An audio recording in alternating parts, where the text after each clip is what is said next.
శ్రీ గురుభ్యో నమః. 5వ అధ్యాయం 26వ శ్లోకం. ఈ శ్లోకము ఆత్మసాక్షాత్కారం పొందిన మహర్షుల స్థితిని మరియు వారికి లభించే శాంతిని గురించి పరమాత్మ ఈ శ్లోకంలో చెప్తున్నాడు. ఓం కామక్రోధ వియుక్తానాం యతీనాం యతచేతసాం అభితో బ్రహ్మ నిర్వాణం వర్తతే విదితాత్మనాం. ముందుగా పదపదానికి అర్థం తెలుసుకుందాము. కామ క్రోధ వియుక్తానాం, కోరికలు కోపము నుండి విముక్తులైన వారు. యతీనాం, పరమాత్మ సాక్షాత్కారం కోసం ప్రయత్నించే యతులు. యతచేతసాం, మనస్సును పూర్తిగా నిగ్రహించుకున్నవారు. అభితః, అన్ని వైపులా. బ్రహ్మ నిర్వాణం, బ్రహ్మత్వము లేదా మోక్షానందము. వర్తతే, లభిస్తుంది. విదిత ఆత్మనాం, ఆత్మస్వరూపాన్ని తెలుసుకున్న వారికి. తాత్పర్యం ఏమంటే, ఎవరైతే కోపమును క్రోధమును విడిచిపెడతారో, ఎవరైతే తన ఇంద్రియాలను మనసును అదుపులో పెట్టుకుంటారో, ఎవరైతే ఆత్మను గురించిన జ్ఞానమును కలిగి ఉంటారో అటువంటి సాధకులు బ్రహ్మ నిర్వాణం పొందడానికి ఎల్లప్పుడూ అర్హులే. బ్రహ్మ నిర్వాణం పొందడానికి ఇంకా మార్గాలు చూపిస్తున్నాడు పరమాత్మ. 1. కామమును అంటే కోరికను విడిచిపెట్టాలి. అవి తీరకపోతే వచ్చే కోపంను విడిచిపెట్టాలి. 2. మనస్సు ఇంద్రియాలు మన స్వాధీనంలో ఉండాలి. 3. ఆత్మతత్వం గురించి తెలుసుకోవాలి. ఈ 3 లక్షణాలు కలిగి ఉంటే మోక్షం మీ వెంటే ఉంటుంది. 3 కష్టమేమీ కావు. మొదటి దానిని ఆచరిస్తే తర్వాతది దానికదే కలుగుతుంది. కోరికలు తీరకపోతే వచ్చే కోపాన్ని విడిచిపెడితే మనస్సు మన స్వాధీనంలో ఉంటుంది. చిత్తం స్వాధీనంలో ఉంటే ఆత్మతత్వం దాని అంతటదే తెలుస్తుంది. కాబట్టి మనం ముందు ప్రాథమిక విద్య అయిన కోరికలు కోపము విడిచిపెట్టాలి. తర్వాత సెకండరీ విద్య అయిన చిత్తము స్వాధీనంలో ఉంచుకోవాలి.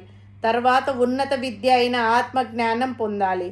ఇవి అన్నీ కష్టపడి చదివితేనే పాస్ అవుతాము. ఇవి పరమాత్మ గురించి తెలుసుకోవడానికి మార్గాలు. జ్ఞానులకు కామ క్రోధాలు ఉండవా అంటే ఉంటాయి. కానీ జ్ఞానులు తమలో ఉన్న కామక్రోధాలను తమ అదుపులో పెట్టుకోగలరు. వాటిని అవసరం వచ్చినప్పుడే ప్రదర్శించగలరు.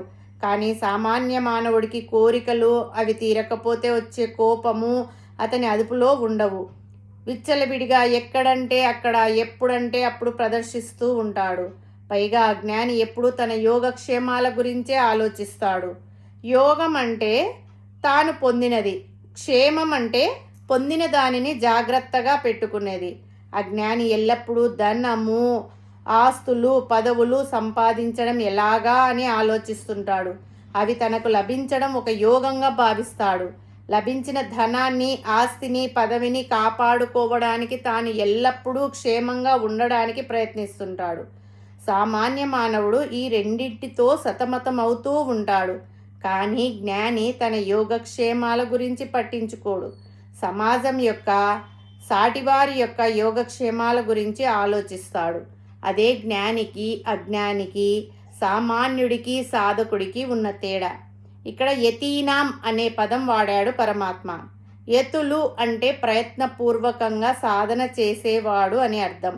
ప్రయత్నం చేస్తే సాధించలేనిది ఏదీ లేదు. కోరికలు కోపం పోవాలంటే ముందు బయట ప్రపంచంలో దొరికే ఆస్తులు, పదవులు అన్నీ శాశ్వతాలు కావు. వాటి గురించి తాపత్రయపడడం వృధా అనే భావన కలగాలి. అప్పుడు వాటి మీద కోరికలు ఉండవు. కోరికలు లేకపోతే కోపం ఉండదు. 2వది యతచేతసాం అంటే స్థిరమైన మనస్సు కలిగి ఉండడం. మనస్సును అదుపులో పెట్టుకోవడం. మనస్సును చంచలంగా ఉంచకూడదు. క్షణక్షణం మనసు మార్చుకోకూడదు. నిశ్చయాత్మక బుద్ధి కలిగి ఉండాలి. ఏకాగ్రత అలవర్చుకోవాలి. త్రికరణ శుద్ధి అలవర్చుకోవాలి. అంటే మనస్సులో ఉన్న మాట బయటకు చెప్పడం, చెప్పింది చేయడం. అంతేకాని మనస్సులో ఒకటి బయట మరొకటి మాట్లాడకూడదు. ఈ రెండింటికి పొంతన లేకుండా పనులు చేయకూడదు. ఆ ఏకాగ్రత రావాలంటే మనస్సులో ఉన్న రజోగుణం, తమో గుణం తగ్గించుకోవాలి. సాత్విక ఆహారం తీసుకోవాలి. సత్సాంగత్యం చేయాలి. భగవంతుని గురించి తెలుసుకోవాలి. అప్పుడు ఇంద్రియాలు, మనస్సు మన స్వాధీనంలో ఉంటాయి. మన స్వాధీనంలో ఉన్న మనస్సును బలవంతంగానైనా ఆత్మయందు నిలపడానికి ప్రయత్నం చేయాలి. మూడవది ఆత్మజ్ఞానం. అన్ని జీవులలో పరమాత్మ ఆత్మస్వరూపుడిగా ఉన్నాడు అని తెలుసుకోవడం. అలాగే ఆత్మ నిత్యము, దేహం అనిత్యము, దేహం నశిస్తుంది, ఆత్మకు నాశనం లేదు అని తెలుసుకోవడం. ఇదే ఆత్మజ్ఞానం. ఇది అందరికీ తెలుసు, కానీ అంగీకరించడమే కష్టం. అలా అంగీకరిస్తేనే సమభావన కలుగుతుంది, లేకపోతే భేదభావం కలుగుతుంది. ఆత్మజ్ఞానం రావాలంటే శాస్త్రజ్ఞానం ఉండాలి, శాస్త్ర అధ్యయనం చేయాలి, శాస్త్రంలో ఉన్న విషయాలను కూలంకుషంగా గ్రహించాలి. అలా చేస్తే సాధకులు యతీనం అంటే ఎత్తులు అని అంటారు. ఈ 3 లక్షణాలను మనం అలవరచుకుంటే మనస్సు నిర్మలంగా ఉంటుంది, భగవంతుడు మన వెంటనే ఉంటాడు. మోక్షం ఎక్కడో ఆకాశంలో లేదు, మన అరచేతిలోనే ఉంటుంది అనడంలో సందేహం లేదు. వారే బ్రహ్మ నిర్వాణం పొందుతారు. ఎప్పుడు పొందుతారు అంటే ఎల్లప్పుడూ పొందుతారు. జీవించి ఉండగానే పొందుతారు, మరణించిన తర్వాత పొందవచ్చు, ఎప్పుడైనా పొందవచ్చు. ఆత్మ పరమాత్మలో కలవడానికి ఒక సమయం, ప్రదేశం లేదు. ఒక దిక్కు నుండి కలవాలని లేదు, ఏ దిక్కు నుండైనా కలవచ్చు. ఎందుకంటే పరమాత్మ సర్వత్రా వ్యాపించి ఉన్నాడు. కానీ జీవాత్మ పరమాత్మలో కలవడానికి కావలసింది కేవలం అర్హతలు మాత్రమే. అర్హతలన్నీ పైన చెప్పబడ్డాయి.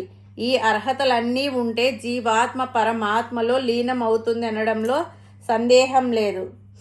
ధ్యాన పద్ధతిని వివరిస్తూ ఆత్మ ధ్యాన పరాయణుడు సదా ముక్తుడే అని పై 2 శ్లోకాలలో పరమాత్మ చెప్పబోవుచున్నాడు. హరి ఓం తస్సత్.